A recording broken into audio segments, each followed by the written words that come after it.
What is up guys, KevinJSI here back with a brand new video, and today I'm going to be ranking every single video game I beat in 2020. Now, I think this is about 24-25 video games I'm going to be ranking. I was going to do just ranking games that came out this year, but then that ranking would only be 5 games. I don't think that would have been interesting. So I just decided to do every game I played this year because I played a lot of older games this year. I'm just gonna get started. I put them in order from beginning of the year to end of the year, around when I played them. So let's just get started with Astral Chain. So I really love Astral Chain because I'm a sucker for a good hack and slash game, but the problem with the hack and slash genre is that it can be very repetitive. But Astral Chain had a really unique style of combat with the Legion and using the Legion in combat. It's a game that I definitely want to play again, and overall I would put it in A tier. Astral Chain is an A tier for me. Next up we have Animal Crossing New Horizons. It was okay. I mean, at first, I was sucked into it just like everyone else who hopped on the Animal Crossing train. But I mean, after a while you get kind of, it's too boring. Like I had to move on. There were other games that needed to be played, and Animal Crossing was just too much of the same thing. It was good. It's good for what it is, but it's nothing groundbreaking or super exciting. So C tier. We have Layton's Mystery Journey next. I thought it was okay. I mean, it was a little, childish, but there's nothing wrong with that. And some puzzles were actually kind of hard. I mean, overall it was pretty easy. Most of them you could figure out in a few seconds, but some of them, they tripped me up. So, Layton's Mystery Journey, C tier. It's okay. Okay, next we got Octopath. I love Octopath, man. I love it more than most people do. It's just classic RPG flair, 4 people standing in a row fighting some bad guys, Classic turn-based combat. A little unique, with the BP aspect. But this is an S tier for me. I loved Octopath so much. Oh my god, Final Fantasy VII Remake. If you guys have watched any other video on my channel, you know how much I loved this game. So, Final Fantasy VII Remake, easy S tier. I mean, come on. What can I say? I love everything about the game, I love the characters, the combat is good. I mean, it's simple, hack and slashy combat, but I'm fine with that. I was okay with that because everything else in the game was amazing, with the characters, the story, I mean, the music, everything else about the game was top tier. I mean, the combat, yes, was a little simple, but there was nothing wrong with it. It was not revolutionary, but it wasn't bad, It was good. It was simple combat, which is fine. Okay, next we have Persona 5. Persona 5 was the first Persona game I played. I'm glad I did. It was amazing. I think it's the longest game I played this year. At least just getting through the main story. I think I put 120 hours into it just to beat the main story. And I loved every minute of it. It's, again, typical RPG gameplay. 4 people in a row beating the crap out of enemies. This is a B tier game.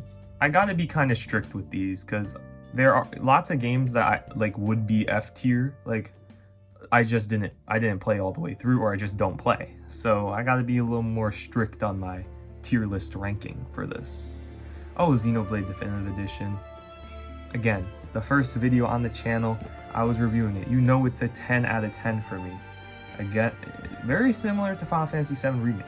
Great story, great characters, and for this one actually, the combat is unique. I haven't played a game like this. The characters like act on their own, and you kind of just tell them what to do when they have like certain moves ready. And I like that. That was unique. I haven't played a game like that before. So Xenoblade Definitive Edition is an easy S tier for me. Okay, next we got Superliminal. Again, it was a cool puzzle game. It's cool. It was short, of course. So like, again, it's harder to grade like shorter games because you don't have to do as much as the games that are as long to keep, because who knows it. I don't know if this game was like 10 hours long, I don't know if I've been that interested to play for 10 hours, but for like the 2-3 hours that it was a good game. And it was interesting, you know, looking at things in different directions, seeing different points of view, and the theming was there as well. So, you know, it's a C tier for me. It's a good game. It's fine. Okay, next we got the original Final Fantasy VII. It's a freaking masterpiece, this game. Like, I've cried playing video games. I think I said this on the channel before, but nothing was like this game. Like, tears were flowing down my face. Like I was bawling. It was like 2 a.m. I was playing the game, and then, you know, we got to that part, and I was bawling like a 5-year-old man. Of all the games that I did play this year, this is probably the one that I have the greatest emotional connection to. But at the same time, I mean, random encounters with the combat, which I'm okay with, but in this game I thought it was a little bit too much. I wasn't huge on the combat and the gameplay. I'm gonna put it in A tier. But looking strictly at the story, strictly at the characters, it would be above S tier. Next we got The Legend of Zelda Skyward Sword. Okay, so I'm gonna keep it real with y'all. I loved Skyward Sword more than like the majority of people. The motion controls, yes, were annoying. I will agree with that. No one likes motion controls. But I didn't think that they were that bad. Like, I didn't think they were horrible and made the game unplayable. And this is my favorite version of Link, my favorite version of Zelda. I mean, we have Girahim in this game, and Groose, two of the best Zelda characters.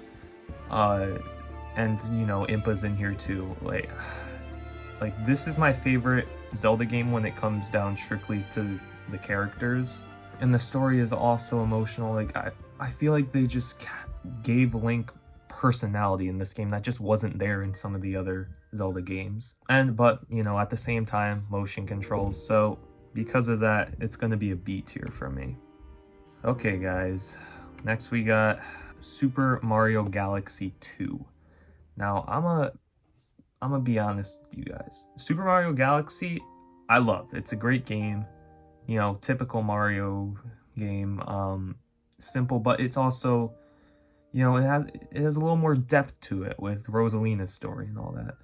You know, so when you take out the best part of Super Mario Galaxy with Rosalina and replace it with this obese Luma pilot thing, like, you know, it was the same gameplay as Galaxy, but I don't know, like, it just didn't do it for me, Galaxy 2. Like, I was like forcing myself to finish this game.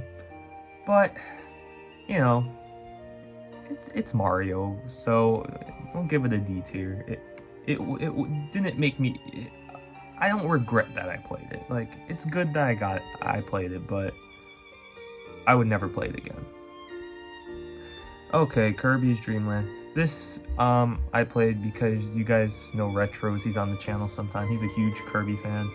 And I've never really been interested in the Kirby series, but while we were hanging out, he recommended this game for me and him to play with one of my other friends. And, let me just keep it simple with y'all. This was the first and the last Kirby game I will ever play in my entire life. So it's the worst game I played this year. Easily. Not even close. It was horrible. It was freaking horrible. Like, you can make a game for children, that's fine. I don't care. But, and I'll still play it. You know, I played Galaxy 2, Animal Crossing. I mean, those games are for children. This game was ridiculously bad. It was just not fun at all. So, F tier. Worst game I played this year. Might be the only game in F tier, to be honest. Okay, got that out of my system. So now we got Fire Emblem Awakening. Really great game when it came to storytelling and characters. You know me, I love Fire Emblem gameplay. There isn't anything wrong with Fire Emblem gameplay. It's my favorite, it's my favorite gameplay out of any game. I love Fire Emblem gameplay, man. It's freaking anime chess, bro. That's what does it for me. Maybe there was a little bit too much of a focus on like relationships and supports and stuff like that. That is a big theme in Fire Emblem, don't get me wrong, but it felt like it took away too much from that actual story going on. I'm gonna put Fire Emblem Awakening in B tier. Because it was a great Fire Emblem game, don't get me wrong. But it was just okay for me. Next we got Spider-Man PS4. This game, like, when I first started it was awesome. The combat was clean, it was smooth. The story and the cutscenes were cool. Just how like they integrated the cutscenes into actual gameplay and the transitions were amazing. That was one of the best parts of the game. And you know, I mean, it's Spider-Man. Of course, you know the characters are going to be awesome. But the only big problem about this game is that the combat did get a little dull over time, because it was a lot of the same exact thing over and over and over again. Because there wasn't any like diversity when it came to enemies. Like, that was the problem. It's got a B tier for me. Spider-Man is a B tier game. Oh my god, next we got Ori and the Blind Forest. This is the greatest platformer of all time. I don't play a lot of platformers because it's not my genre, but this game was amazing. It had an amazing story, it had amazing music, amazing visuals, some of the best visuals of any game, like top 2 for me personally. And just everything coming together. It was just a beautiful masterpiece of a game. It's another S tier game for me. Next we got Grease. Now Grease again is a shorter game, but I'm gonna make an exception to my rule, like how they don't have to do as much, because this was the most, how I said Ori was like top 2 in art style, this is top 1. This is the best art style in any video game I have ever played. And then the music as well is great, and the theming. I love the theming in this game about conquering your fears.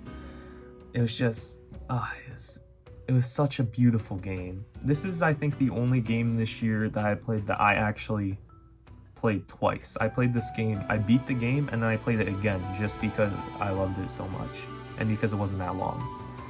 So, all things considered, I'm gonna put it in A tier, because while everything I just said is true, how much I loved it and all that, the gameplay itself isn't anything revolutionary. It's pretty simple. But again, nothing wrong with that. It's just not next level, not S tier level. Ooh, we got Persona 3 Portable. Now, I actually liked Persona 3 more than Persona 5. While the gameplay in Persona 5 was definitely much more refined, the Persona 3 story, characters, theming is just so much better. It's so much better. And personally, I like the music better too, but that could go either way, to be honest, depending on the person. I like the Persona 3 music better as well. And again, it's just, you know, typical RPG gameplay. You know, nothing wrong with that. So, it's an A tier for me. It was a great game. It was a really great game. Okay, next we got Celeste. Now, please, everyone, don't hate me. I didn't like Celeste that much. I think it is extremely overrated. The one thing that I think Celeste did that I really enjoyed is that it talked about themes that a lot of games are scared to talk about, like depression, which I really appreciated in that I think that was the best part of the game, to be honest, its theming. And the gameplay was simple. I mean, they found a way to make it difficult, which was cool. It was definitely a challenging game. I'll give them that, but for me, it still felt repetitive. It felt a little too repetitive. I think the fact also that it was hyped up so much for me and by everyone who's played the game, and then when I played it, it just didn't do it for me. That also kind of hurt the experience a little bit for me personally. So it's C tier for me this year. Okay, next we got No More Heroes. Now, this is the funniest game I have ever played in my entire life. It was crazy, you know, breaking the fourth wall and all that stuff. I was laughing the entire time. I wanted more when the game ended. The only negatives really are the actual gameplay. It's super repetitive gameplay. Typical hack and slash fare. You know, button masher.